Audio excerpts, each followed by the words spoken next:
I think most of you guys know me. I'm Dr. Chishti. I'm the psychiatrist. And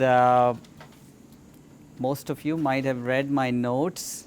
I, uh, I hope you enjoy reading the notes. But something you might have seen is I will never come and give people antidepressants. And I don't write a lot of medications. And I don't write high doses of medications. And I do not write antipsychotics other than Haldol. There's a reason for it. And you might read on my notes, I always write about getting pharmacogenomic testing or gene site testing or DNA testing, because now in psychiatry, we don't give drugs based on our guesswork. We give drugs based on genetics. And that's what I wanted to talk about, because one day I walked on the unit and Gabby King said she put up my name to give you guys a lecture. And I thought I'd tell you about what my line of thinking is. And this will be a very fast lecture. It's not one of those boring burn lectures or ID lectures about infectious diseases. So I hope you'll enjoy it. And at the end of it, we'll discuss her own DNA and how we can use it to treat whatever condition she might have, and how we can use her DNA to treat whatever condition her future generations might have. And that's very interesting. So this will be really fast. Feel free to ask questions, and I made it really short. Most of us fall into these four categories. We either metabolize drugs very fast, and those are the patients. This is where Todd comes in. I don't know what happens. There are some patients where you give them medications of any sort, and the medications just don't work. You give them antibiotics, you give them antipsychotics, you give them medications, they just remove the medications very, very fast. Some people, your medications of any kind will work on. Some people will get side effects from medications. This is Todd's doing, this is not mine. You can blame him for it. And that's why he left. Some people will get side effects even on the lowest doses of medication. This is true for psychiatric medication. This is true for any medication. And this is what happens because about 90% of medications of any kind that you take will get metabolized in your liver. And out of 100 odd medications in psychiatry, 99 of them get metabolized in the liver. So till genetic testing came about, we would just guess. So when we gave you medications for any site, when we came to your floor and we gave people medications, we just made a guess. We just guessed. We said, okay, did you have a side effect in the past? Was the medicine expensive? Did someone in your family have side effects? Did they buy me lunch? Did you ever take it in the past? Can you afford it? And then we just chose a medication. That's why people came on the floors and gave you Lexapro for depression in the middle of delirium. They gave you Seroquel. We still give olanzapine because it's cheap. Now it's available. So this used to be our model of thinking. We were guessing. But now we don't guess as much. So when you get the medicine wrong, medicines just don't work. That's why you see people still sick on the floors, and this applies for the purpose of this slide deck. They're just talking about depression, but this applies to people not getting well from any illness, because the way you metabolize drugs doesn't work for patients, and if they fall into one of those four categories, people don't get well. People don't respond, they have a lot of side effects, they stay on your floor, and if they leave for the purpose of antidepressants, people just don't get well. I think depression is more common than any of the diseases you are treating on your floors, right? It's more common than heart disease, cancer, HIV, anything. And for the purpose of this discussion, people don't take antidepressants because of all the side effects they have. And then we add the pharmacogenomics piece to what we do to select medications. And I'll tell you how that is done, and then all of you will want to get it done for yourself. Here's that slide again. I moved it up. There are four kinds of people as far as medications go. People who metabolize drugs very, very fast. And we can find out what drugs each of you metabolizes very fast as far as psychiatric medications go. So you might get a psychiatric medication and it might not work. And you might think you're very ill, nothing works. Or you might take one that just works perfectly. Or you might take one that you take on day one and it makes you sick. Or you might take one that you just cannot tolerate. It gives you a lot of side effects. This applies to psychiatric medications for the purpose of this discussion, where it can happen with any medication. And this is what a gene site test looks like. It's so easy. It's divided into 3 columns. The green column contains genetically optimal drugs, drugs that will work for you. And for the purpose of this discussion, those are the antidepressants. So if you take a drug, if this was your test and it turned up like this, so all the drugs in the green column would be genetically optimal for you. So if you took the drugs in the green column, they would have the highest likelihood of helping you with the least likelihood of side effects. The drugs in the yellow and the red column would have the highest likelihood of not helping you and having the highest likelihood of side effects. And the higher the numbers, the numbers, and the more numbers you have, the more side effects you would have. And to make it even easier, at the bottom of each page, they would have a key which would tell you what these numbers mean. So now you don't have to be a geneticist. Once you have this report in your hand, it will tell you exactly what would happen if you took each of those drugs. And it would make it so easy. It's no more guesswork. So now, if you look at this, and I've done thousands of these, but if you took this and you had the key, everything with a 1 in front of it at least doubles in your blood. So think about that. Everything with a 2 is removed from your body so fast it doesn't even get to your brain. Everything with a 3 is removed so erratically from your blood that you can't find the right dose. Everything with a 4 in front of it just doesn't work on your brain. All from your saliva. Everything with a 6 gives you so many side effects that you can't tolerate it. Everything with an 8, the FDA says you're going to get so sick from it that because of your gene-drug interaction. All of this from your saliva. That's why we don't like to give medications without getting this kind of testing. That's why people don't get well from depression if you just guess the drugs. So out of all the antidepressants you could have given this person, only 3 are genetically optimal.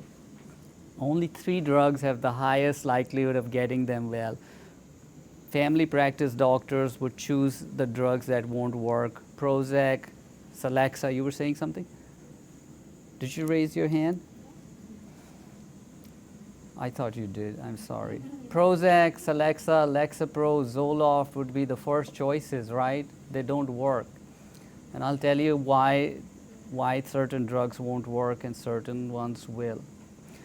Now you're learning genetics, but you don't have to be a genetics expert to understand this kind of report. You know, when you do a blood test, you just get the results. You don't ask, like, how did you find this result? But with this kind of report, you can actually learn how this report was generated. It's a lot of fun to learn that. It's very easy too. And this kind of just tells you what the green column means. So they made it like a traffic light. Green is go, yellow be careful, red don't do it. And at the bottom there, you see this, there's a key here. And we'll look at Gabby King's DNA and go through it and look at what her report teaches you. And there's a key at the bottom of your page which shows you what those numbers mean. Now, how easy can this be?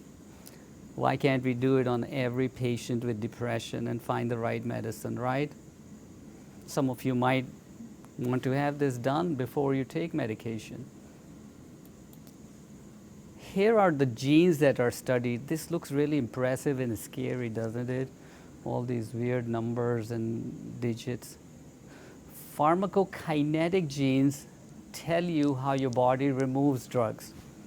And pharmacodynamic genes, for the purpose of psychiatry, tell you what drugs do to your body. D for dynamics, D for do. So if you know what psychiatric medications do to your brain, and if you know what psychiatric medications, how psychiatric medications are removed from your body, then you can predict with precision which psychiatric medications will work on what illnesses. And you can just take the right medicine without even experimenting.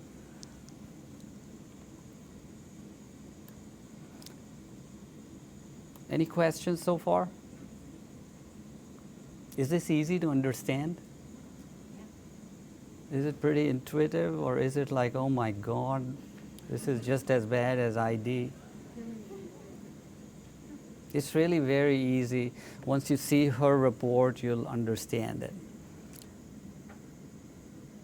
Pharmacodynamic genes, the report tells you what pharmacodynamic genes are doing in your body. And you don't have to master any of this. It has a section that'll show you that. It shows you all the pharmacokinetic genes.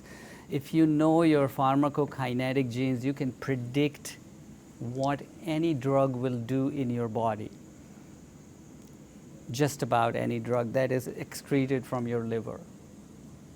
You will be able to tell if an antibiotic will work on you, an antidepressant will work on you. You will be able to tell if an oral contraceptive is effective in you or not. That is not a very relevant slide. And this is another way that study will show you which drugs work on you and which ones will not. These are not really relevant. I don't think we need to prove to you how these studies were done. This is a study result. It shows that symptoms, when people are treated using this kind of testing, their symptoms improve, their response to drug improve, they go into remission. Well, when you use the right drugs, people will improve. They remain well for longer periods of time.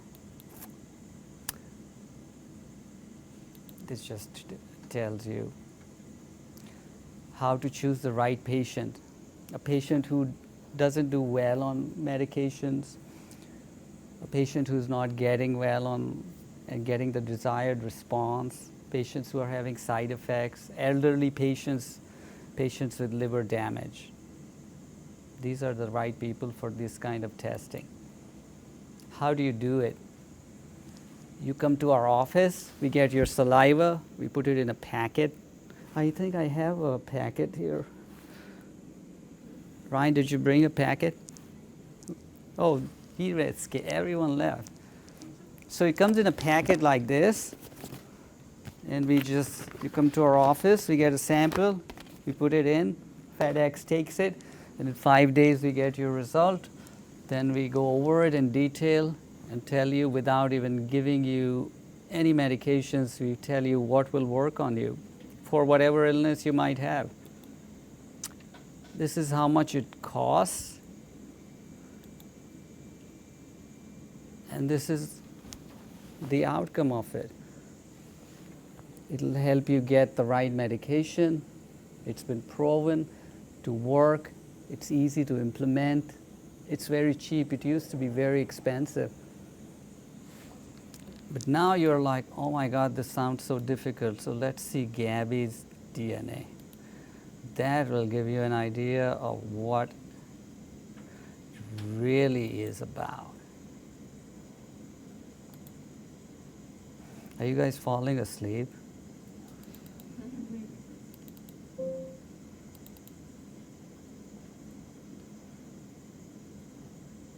Let's see how to open this.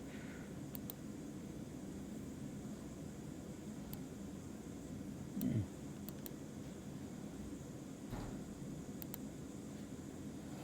going to disconnect it from here, open up her DNA, and then come back online, okay?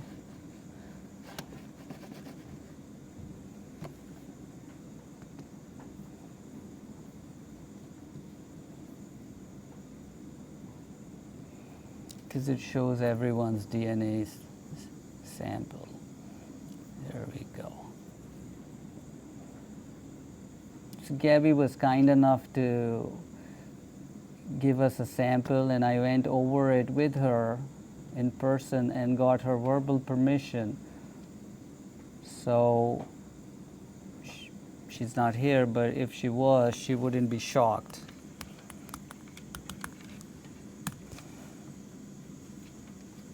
Is she listening to this? Mm-hmm. Okay. So here we go. Now what happened to it? There we go. So this is Gabby's DNA, drug response study. So if this patient was to come to us and say, I'm anxious or depressed, and this turned up, every medication in green would be genetically optimal for her. But the most common antidepressants that a family practice doctor would prescribe would not work for her because there's a 4 in front of it. Every drug with a 4 in front of it would not work because when those drugs hit their brain, they do not produce any response. So you could take as much Celexa, Lexapro, Prozac, Paxil, or Zoloft, nothing would happen, and as you raise the dose, you would have sexual side effects, you would have weight gain, you might in fact feel suicidal. That's how people get side effects and in fact feel hopeless. They feel like they've got such a bad condition that nothing is working. But that's what the 4 means. Now we come to the red, Cymbalta, Remeron, and Luvox. There's a 2 in front of those 3 drugs. If you gave her those 3 drugs, she would remove them so fast from her body that they wouldn't even reach her brain. So those drugs wouldn't work either. And there's a 7 in front of 3 of those drugs. A 7 means that if you drank caffeine, smoked nicotine, and indulged in some THC smoking, your liver would become induced into removing those drugs at high speed. Would any physician ever figure that out on their own? Never. Probably never without this testing. So even before we give this patient any medicine, we would know all of this. And now if this person was depressed, they would say, just quickly give me one of these drugs and I'll be well. No, they won't, because their DNA also shows that when their mom and dad made them, they didn't give them the ability to make serotonin. They're missing MTHFR. So when your mom and dad make you, each one of your parents gives you a gene that gives you the ability to convert folic acid to serotonin. to L-methylfolate. And if you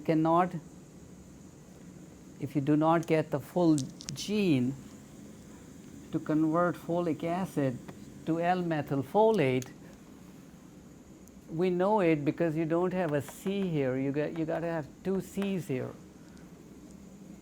That means you're all missing almost 50% of your genetic ability to produce serotonin. Antidepressants don't make serotonin.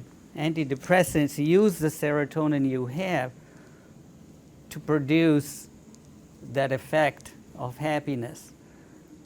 So Gabby King genetically doesn't make serotonin.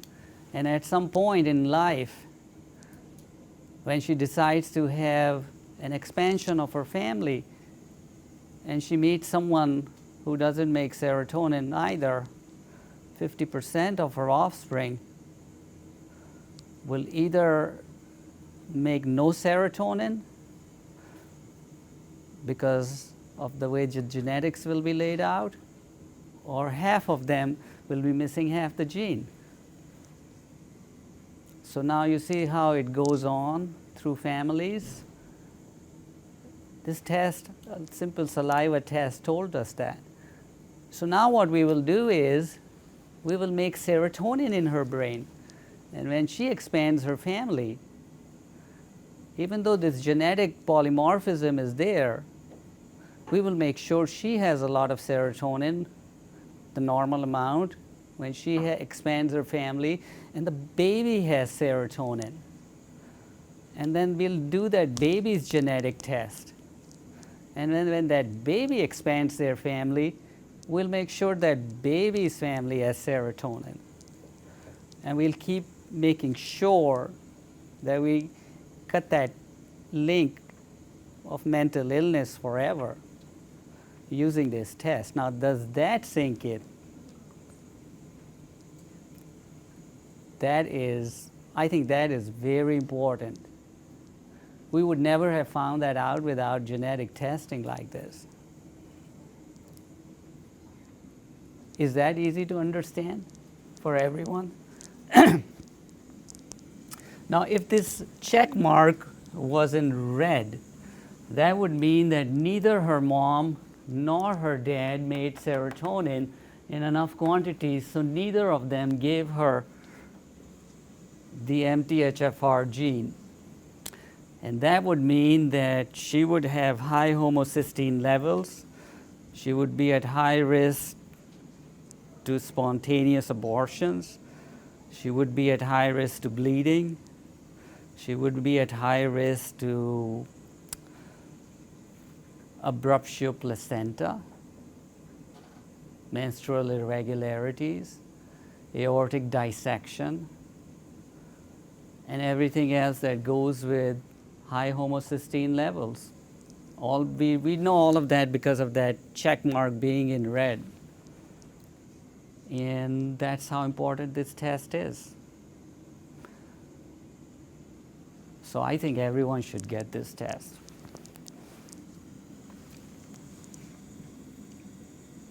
Someday we'll find a way to reverse it, but not just yet. We cannot feed you serotonin yet, and we cannot reverse this genetic polymorphism, but we can feed you L-methylfolate. And L-methylfolate will become serotonin. And serotonin combined with the right antidepressant will fix your depression and anxiety. But if we didn't do this test and we just kept on giving you these 4 common antidepressants, 5, nothing would work. And you just feel crappy.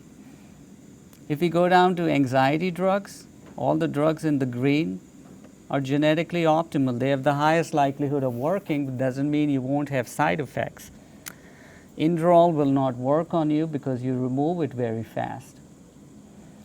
Antipsychotics, all of them have 2 and 7. Now that is automatically making you suspicious about what is going on in her liver, that certain drugs are being removed very rapidly. So if you go to her pharmacokinetic genes, and once again, you don't have to be a geneticist, and you look at the cytochrome P450 system, cytochrome P1A2 is genetically ultra rapid.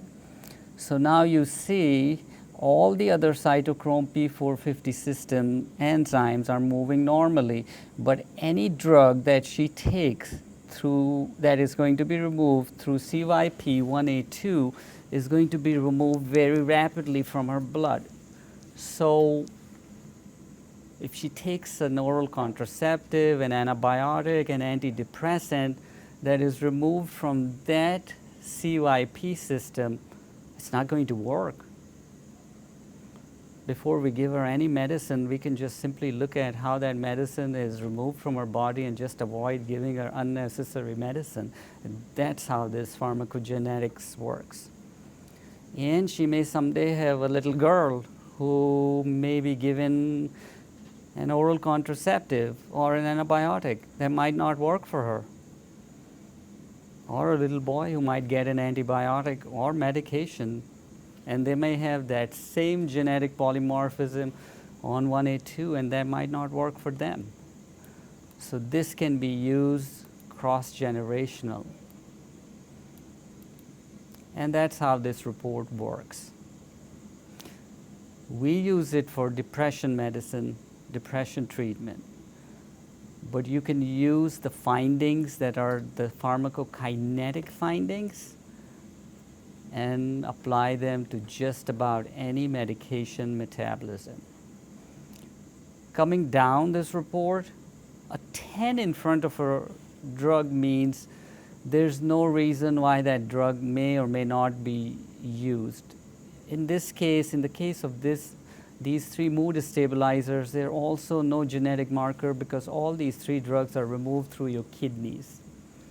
A 4 in front of Ritalin and Focalin and Concerta means that if she were to take stimulants, these two drugs would not work for her. And there's a reason for it. I'll explain that in a second. A 10 in front of Adderall, Dexedrine, and Vyvanse means there's no reason why she cannot try these. Strattera and Tunif, Qelbree are in green. They're genetically optimal. Clonidine has a 10, which means that it's renally excreted. She can try it.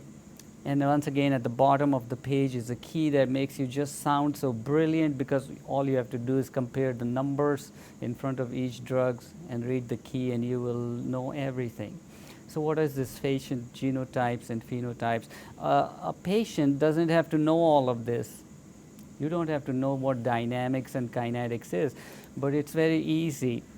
ADRA2A conforms to whether or not Ritalin will work on you. So if it says reduced response here, means when Ritalin hits your brain, there won't be a response. We all know what HLA-A and HLA-B is. If it says normal risk in front of HLA-A, that means you can take Tegretol. If it says normal risk in front of HLA-B, that means you can take oxcarbazepine. If it says HTR2A with normal sensitivity, it means that maybe there's a slight chance, and the jury is still out on it, that Celexa might work on you. But if you take the overall result, Celexa doesn't work on you, because right underneath HTRA2A is SLC6A4, another pharmacodynamic gene, which is reduced response because the serotonin transporter gene is defective in GABA King. That means when a serotonergic drug hits her brain, it doesn't excite the transporter gene. So it cancels the normal sensitivity of the other gene above her. If this gets too difficult, let me know. Do you guys get this? Is this exciting, or is this just not exciting enough like burn is? So what does this do for you as far as monitoring a patient? Once you have a narrowed down to what would work, do you still see them as often as typically, or 2/3 of the time? Once you choose the medications according to this, people get well, and you see them twice a year. You monitor them less, they have less side effects. My schedule is always open, and I can see more and more new patients. And when I go home, I'm so happy people are well. And I'm not seeing the same people again and again over months and months and months, and I don't feel defeated every day. I feel really great when I go home. It makes a big difference to all of us. When we go home, do we feel like we lost today? No one is well, everyone is sick, everyone's calling us saying they're having problems. People really don't have problems if you get it right. It's very easy with this. It's like having a major cheat sheet. And then, really smart people get their pharmacogenetics, then they do it on their kids. So before their kid is diagnosed with autism, Asperger's, panic, ADHD, they already know in advance before the teachers start calling and the doctors start experimenting. Hey, no, don't give my kid the wrong medicine. Here's the list of the right medicine. If my kid is anxious, don't misdiagnose him. Here's the right list. Give her the right medicine. It's generational. So your kid might have the MTHFR gene, but we can fix it. And then when they have kids, we know exactly what to test for, and we fix it. Till someone comes someday and knows how to reverse it, we can keep fixing it. So your pregnancy is perfect. You have a very happy baby because you had the serotonin. She'll get the serotonin. She'll get the L-methylfolate. No complications in pregnancy. They used to feed you folic acid. They didn't have any idea it was L-methylfolate you needed if you have the MTHFR gene. It's true, people. Yeah. People were testing plasma levels of MTHFR. Well, if you ever read the plasma report, I can't even understand it. This is very simple. Yellow, red, green. You were saying something? Yeah, so is the production of serotonin only through that pathway, or are there other pathways? There are two pathways, but that pathway which this test measures is linked to depression. That's why that pathway that this test measures is so important to get. So everything, each and every line in this test has some value to it. This test has been scrutinized by the FDA. There are several tests, but this test has been the most closely scrutinized by the FDA. So everything in this test has value to the patient, to the patient's family, to the patient's future. And it's very simple. You guys are highly skilled medical professionals, so I can talk about a little bit detail, but the patient doesn't need to know the dynamic and kinetic genetics. You can know a little more detail. We can just get on up to date and find the kinetics of any drug and know where it's going to get stuck in someone's liver. But the pathway, the C677T gene, genetics, yeah, see that? That gene is responsible for producing the MTHFR gene. And that is the major pathway linked to depression, and that has been found in multiple studies. So that's why that is what this test is finding. The other pathway for making serotonin does not link to depression, and it cannot make enough serotonin to alleviate your mood, make you happy. It's not linked to high homocysteine levels. It's not linked to spina bifida or eye defects or hair loss or childbirth defects. Any other questions? I have one. Yeah. What if but it stopped working for me. Or they're increasing the doses and they're maxed out on the doses. Yeah. So does that still happen? So that will happen if Gabby got Cymbalta. She will take it. It will work for a week. Then her liver will get used to it because CYP1A2 will constantly remove it faster and faster. The higher the dose she takes, the faster it will remove it. That's this. So why give it to her? So you could be on a medication long term, start Yeah. when you're young and take the same medication for Yeah, a long time. and it will, and a patient like that is being hit twice. In her case, it would be that her liver is removing it very fast, and then she doesn't have serotonin. Someone told me there was a white board here with markers. Where are those markers so I can show you how the thing works? Oh, is that it? I'll try to make the diagram. So I hope I can make it.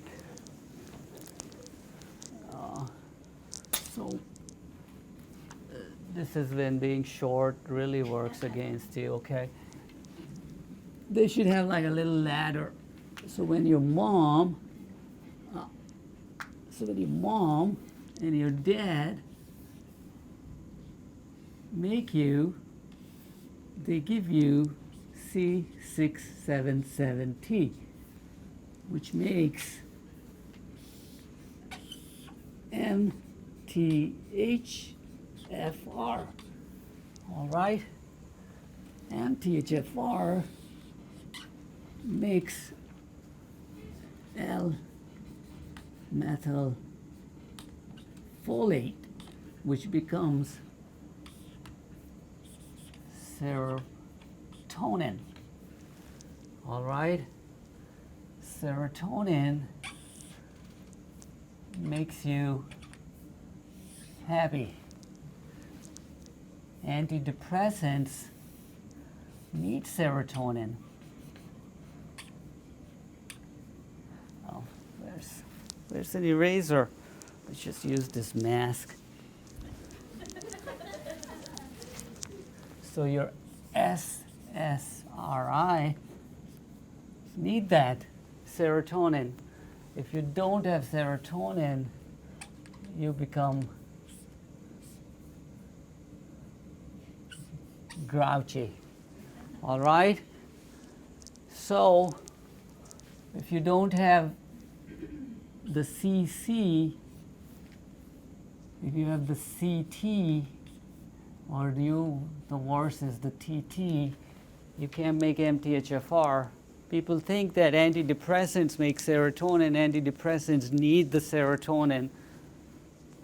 If you don't have MTHFR, you can't make L-methylfolate. Does that make sense? So in order to get like a deficiency of that, just one of your parents has to be deficient. Yeah, well, your parents are going to be either CC, which means they can make serotonin. In Gabby's case, she's CT. She can meet a man who's CT. So you know what that will make. That'll make CC, that'll make CT, or that'll make TT. All right?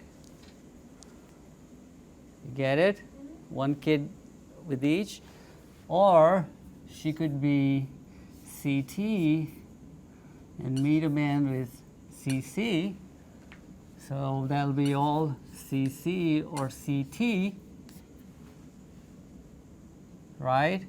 Or she could meet a man who is, she's CT, or she could meet a man who is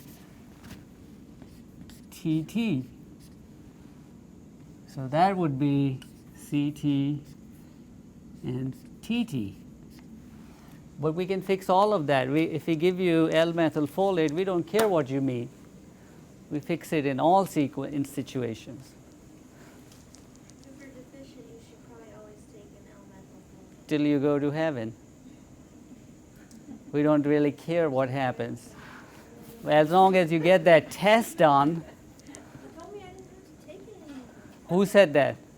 My OB doctor. They're not very smart. You need a new one. Oh, I hope not. Say, if you take the L-methylfolate, then you don't care who has what, because you're still making it. And then your child will get it if you ever expand your family. And then you can get your child's DNA, and then a child can take L-methylfolate. It's not like Paxil that a child cannot take. But your child will get misdiagnosed and will have anxiety and depression if they don't have serotonin. You see the point? Go ahead. So if this gets put into practice, more people get on the correct antidepressants, what do you see happening for like addictions in the future? Will it still be as commonly things, or will there be What did you say about addiction? Yes, if we see people more on the correct antidepressants, such, do you still think there'll be such a problem with addictions and, people self-medicating with narcotics and such, or will? Well, here's the thing, if you're on the right medicine, your chemicals are balanced, you won't be ostracized by society, you won't be mislabeled, you won't be bullied, you won't be misdiagnosed. Why would a happy person want to do, why would someone who's not failing in the school, is on the right medication, why would a successful kid do anything else? Why would I want to drink every night if all of my patients are well and I feel fantastic? Why wouldn't I go home and work out or ride 10 miles and go home feeling great? If I go home feeling like a failure every day because all of my patients are sick, because I cannot guess, it's like a gamble. All right, I look at you and I'm just guessing, because the drug rep who bought me lunch is my best bet today. I'm screwed. That's what the whole drug rep phenomena is. They come and they tell us, hey, you should write our drug because I bought you lunch. And I am wearing very nice clothes. That's what the drug companies do. They don't like this DNA testing because the DNA testing might show that the cheapest drug is the best for you. They hate this DNA testing. They want us to write their billion-dollar drug. They don't want you to know that you have an L-methylfolate deficiency, because now the L-methylfolate is $125 for 3 months. If you find that out, you'll just take L-methylfolate and some cheap-ass drug, and you'll be happy. Your kids are fixed. They want you ill. They want your kids ill. They want their kids ill. They want to keep testing drugs on people. They want to keep building drugs. Their wife wants a yacht, a mansion, an airplane. How will they get it? They don't like DNA testing. Drug companies don't like it. Yes? So in a hospital setting, like perhaps I've got a consult or you got a consult for a patient in a hospital, will this test be available here or So outpatient only? So I do the test. I have the patient come to my office, or I send my secretary who loves to be in a hospital and pretend like she's one of you. She'll come quickly and get the test, and then I'll see the patient in my office. My office looks like Best Buy because it's got big screens, and then I'll go over the test just like I did with you guys, line by line, give a copy of the test to the patient, and tell them that now they have their treatment in their control, and then find the right medication, adjust the patient, get them well, and tell them you're done. People get well. Then you'll be well, and you'll be so happy that you're finally well. Yes? Could you talk a little bit about over-the-counter L-methylfolate versus prescription L-methylfolate? Yeah, so never get L-methylfolate that is not FDA approved. There are only 2 companies that make FDA approved L-methylfolate. the real L-methylfolate is equal to 15 milligrams of imipramine in power. And only two companies make it. One is called Deplin, the other is called EBM. I wanted the EBM guy to come here so he could tell you about it, but he was going to Kansas. He left some pamphlets in my office. If you're absolutely thrilled about L-methylfolate, you can come and pick them up. I can leave them on 7600. You can come and get them from there. The GeneSight guy is back there. He's kind of a short guy, so I intimidate him a lot. You can ask him some questions about GeneSight. He also bought you some lunch, so you can talk to him about GeneSight and testing and the cost. His name is Ryan. If you want to, I'll call him up here. And the L-methylfolate, only two kinds work. Never get it from Amazon. Never take it if you don't need it, because you'll get sick. L-methylfolate is always taken if you need it. It's always taken in the morning. It's not an antidepressant. When you take it, it'll make serotonin in your body very fast. It won't take 2 months. Never take it on an empty stomach. Always take it in the morning, because it'll make your body start producing serotonin and your body will want to go. When you mix L-methylfolate with a genetically optimal antidepressant, then the antidepressant will start working. So before you took the L-methylfolate, the doctor was giving you tons of medications. Now you won't need tons of medications because you're already making the serotonin, so your medication needs to be pulled back. Otherwise, you'll have more side effects from the medication. Get it? Because before you made the serotonin, the doctor was giving you 3 antidepressants. Now you need 1 at a low dose, which means less weight gain, less sexual side effects, less tremors, less insomnia, less nightmares. So L-methylfolate, serotonin replacement makes a big difference in side effects too. Go ahead. So theoretically, if someone maybe can't afford or is not willing to do this test, but you would want to maybe try something if they're depressed first, would it be reasonable to try methylfolate before you would start them on any medications without knowing their MTHFR status? No, I wouldn't try, things will go wrong. I wouldn't try anything without sound basis, just like you wouldn't start giving vancomycin without any reason on a hunch. Medicine doesn't have room for hunches. And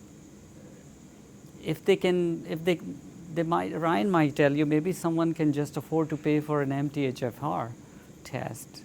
Can they pay for an MTHFR? Why don't you come up front and answer this question? Because you can tell them how much it costs. They won't get, you can show them your face. I don't think you have to wear a mask. These are hardcore nurses, yeah. I'm a short guy. So you can, there's 2 types of tests. If you place an order for GeneSight in general, you're going to want to get the MTHFR because it's already kind of included. If you just wanted to do MTHFR, you can do it as well. Insurances will handle for those leagues if you do anything like that. We highly stress doing the whole thing just because it's good to have.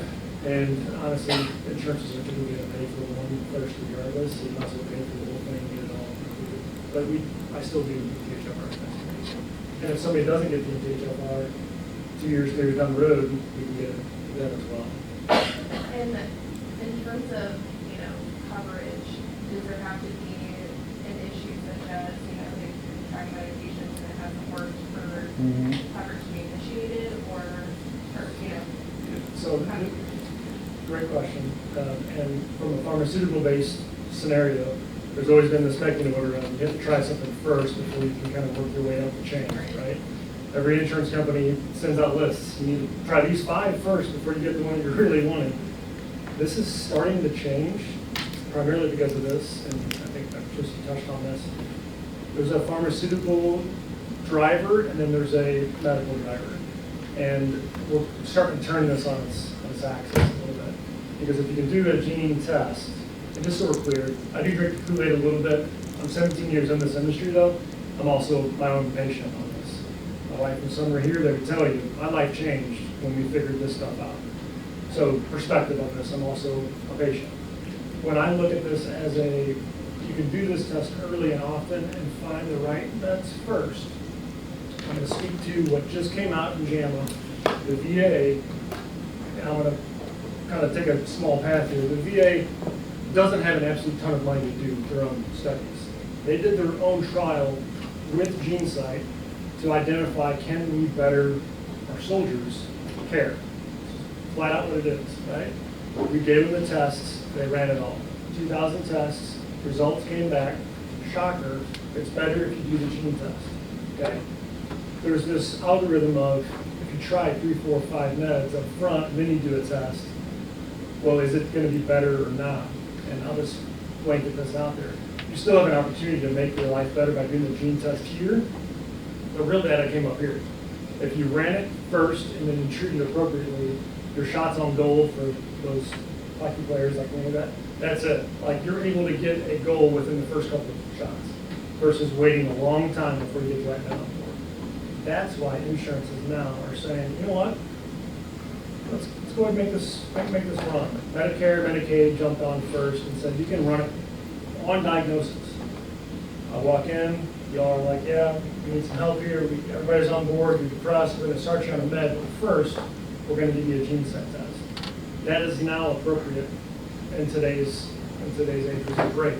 Because there's still some insurance kickbacks. There's probably always going to be no matter what. But Medicare's statement was, don't wait. Do it now. Adjust accordingly. Don't try 5 minutes and then come back and do this test. The test is less than the med you just tried. Do the test, treat appropriately. That's turning the pharmaceutical industries on their head. So there has to be if you diagnose with depression to initiate this versus, I know you were mentioning like running in on your kids and stuff. If there isn't any diagnosis, I'm assuming they probably wouldn't cover it with that. So people when they come to bring their kids, they just choose to pay for it because they calculate the cost, the psychological and financial cost on their kid down the line is too high. Parents are like, you know what, I don't care, 1,500, 500, 900, just I don't want my kid to go through what I went through. So they make a decision, mom and dad jointly, when they do that on their kid. So they are like, I'm going to keep this test. Or if something happens to my child, I'm bringing this test out. A lot of people whose children are already diagnosed and getting mismanaged will do it. So then it's easy. Now I cannot treat a child, but I can see their child, say, okay, this child has been misdiagnosed, they've tried. I can treat the child in the sense that I can say, okay, this child needs a DNA analysis, and I can give the child L-methylfolate. It comes in 2 doses, 7.5 and 15. So I give the child the 7.5 and then say, okay, go to your pediatrician or whoever, and then just let the pediatrician take over. There's a shortage of child psychiatrists, huge shortage. So I can see 17 years and 6 months when they are a legal adult, or in very rare cases, I'll say, okay, mom, dad, both can give me in writing that they can't find a child psychiatrist when it is like 16 and 8 months or something. And then have the parents be in the room all the time, or at least one of them there. There is child psychiatry is a very, very, you guys are in palliative care, so it's a very hard field because mom says go east, dad says go west, and the court says go south. It's a very discouraging field. Your patient is just little child who can't make a decision, and everyone is saying do something else. It's not like mine where I go home and I'm like, wow, I did so many good things today. It's very discouraging. And there are so few child psychiatrists, and they're all swamped because you can't give the child anything. And they just are experimenting. So and they don't do a lot of gene sites. I don't think you have many child psychiatrists doing it. You would know. We have more this year than we did last year, Yeah. and more last year than we did the year before. Unfortunately, COVID brought a lot of this to light. And I think your question's great on diagnosis. Diagnosis is that lead, and forgive me if I'm off base on this, but if you walk in with a hurt wrist and you think we need to get an x-ray to see, this is it, right? You walk in with this. You're not going to say, we're just going to cast you and see if it works. You do an x-ray. If I walk in with ADHD, any part of the neuroscience psyche at all, any problems at all, not just depression, but just anything, that's the risk, that's the problem. So instead of treating, get the x-ray. And when somebody kind of explained it that way to me, I was like, that thing, like that makes sense. We just haven't gotten there yet. We're getting there day by day. It's a big ship to turn. And again, I always like to preface, we're handcuffed by medicines. So if you're looking to use the medicines, we're still kind of handcuffed by how good is this medicine truly going to be. If we had great meds all around and we knew that this one fits here, then your job is done forever. That's like that pie in the sky. We're working that direction. So we're still limited to what we have to choose. This just puts you kind of back in that track. I'm just curious, what is the success rate? Like, have you ever tried one that's on the green list and it still didn't work? Oh, it has the highest likelihood with the least likelihood of side effects. It might not work. The patient might not be able to tolerate it. And then you have to go and try something else and try something else. You still have to apply your clinical skills. It didn't say that, oh, you're done. Then we could have like a little Chinese guy walking around handing out pills on a bicycle and some wontons. So we still need you with your decades of clinical skills. So no, we need you. That brings up a great point, which is why you can't just jump online to genesite.com and say, send this to my house. Let me grab this and do something. Some people were trying to do this online, where they would do it and then some online person would say, hey, try this and try that. That created a big problem with it. And that gave pharmaceutical companies the way to say, oh, shut this down completely, no more genetic testing. Which is why we have been around for so long.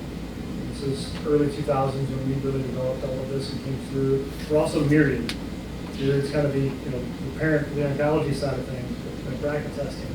That's our company. So to say that we treat genes daily is an understatement.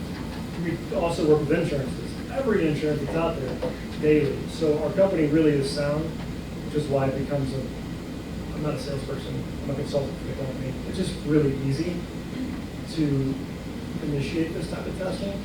We just got to get through some of that red tape of history. We have a history of what we're supposed to do, what we can do. We can do this, it's just a matter of how, when, and where. And I always like to pivot on the Seroquel. I think it's a great example. Seroquel could come up as in the green. Doesn't mean that Seroquel is going to, it's still Seroquel. Again, my 17 years being around this thing, there's still a possibility that's not the right medicine based on just the merits of the medicine. So we're still handcuffed by what that medicine might do, might not do, no matter what the genetic test says. But that likelihood increases, and that's what the VA study did show, is that your likelihood really did increase big time by choosing those right medicines versus still kind of doing the guesswork. I was just curious, this is for the psychiatric medicines, is there workup for other specialty cardiac meds and things that this would work on maybe in the future? Yeah, for sure. And perspective, propanolol, which is definitely used in psychiatry, it's a beta blocker, right? So it's safe to say that it's very transferable. Dr. brings a really good point. When you look at the snippets on the liver, like you can translate that into other medicines really easily. Now here's where the answer gets long, and I won't do it this way. It's 20,000 genes plus. For us to do all of that and all the medicines, this book is this big. And I don't know if y'all have seen the Stephen Stahl book before or not, but that's a lot of great information, but I can make it through like 10, 15 pages. I'm like, I gotta go to bed. It's too much. It's the same here. If we gave you everything, it might be a bit overwhelming, but yes, that's where we're going. And I think that is that pie in the sky that's so much closer now to where that personalized medicine aspect, it truly is a reality. We're already there in a couple different areas. It's just a matter of time before we finally make it all helpful and reliable. Yes. Yes, ma'am. Does it actually help you diagnose what the problem is, or is it specific you have to come in with a diagnosis? Great question. May I pivot? You people often ask that. It will not tell you what illness you have. It will tell you what can be used without making you experience excruciating side effects, and what can be used if the first, second, third attempt doesn't work, how to mix drugs safely. And the most powerful thing is we give you your treatment. It's in your hands now. Some of the idiot doctor or nurse isn't going to decide what happens to you. Now you decide. You know more than most doctors do when you leave the office with that gene side report. Most people are terrified by the time they come to see us, like people have screwed up all their medications. So when you leave with that knowledge, I always tell people, now you know more than most doctors do.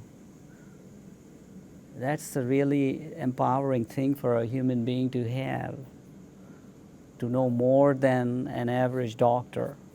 So it don't tell you what disease you have, but now you know what treatment can work for you finally, and why treatments didn't work. Because if you have an MTHFR deficiency, then you understand.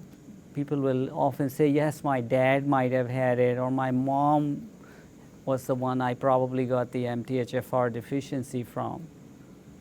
So it's really powerful to finally be able to say, I'm not crazy. So it won't tell you what, but it will lead you, it will give you clues to that, to why something could have happened. Maybe in 10 years we'll be able to tell you about 100 other genes. But we know how to fix things that were basically unknown. And we can do it very well. There's a lot of people that are on, like they talk about the autism spectrum with the ADHD, Asperger's, but they can't be identified as one. They have like symptoms from ADHD, they have symptoms from Asperger's.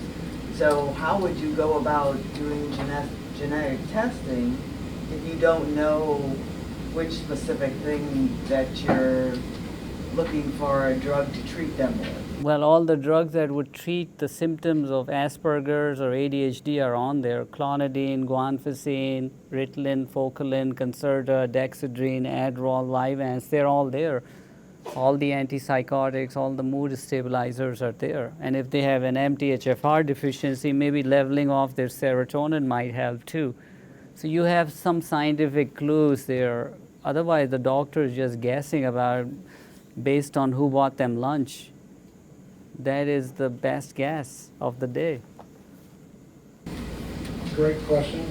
By the way, I get that often. Will just tell me what I've got. Will just tell me what my son has, right? And that's, we're not there yet. Yeah. That's fact. But this is why I always like to say this. Yeah. 99% of the diagnosis process has nothing to do with what my company does. That's still so valuable. That's why we're talking to you guys right now, because y'all are the front lines for all of this, regardless of what our test says. Our test is supposed to help implement what you have, your findings, and then I'm going to go reach in this closet and grab, if you just had this 65 medicine closet, you can just grab whatever you want. It gives you direction. It's all directional at that point. So as much as you hate it, you still have to put up with us doctors for a few more years. Then you'll put your finger on a scanner, it'll tell you what you have and what to do next. Or your eye scan. So you're stuck with us for a few more years.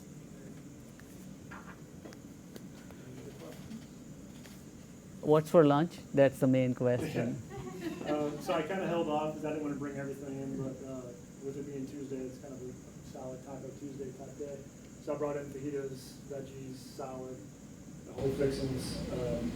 That was the best piece of information for this lecture. But it's guaranteed to be good. And if you like cookies, they're supposed to be the best cookies in the world. So I'll get on that. That was the most uplifting piece of information in this lecture, that they were cookies.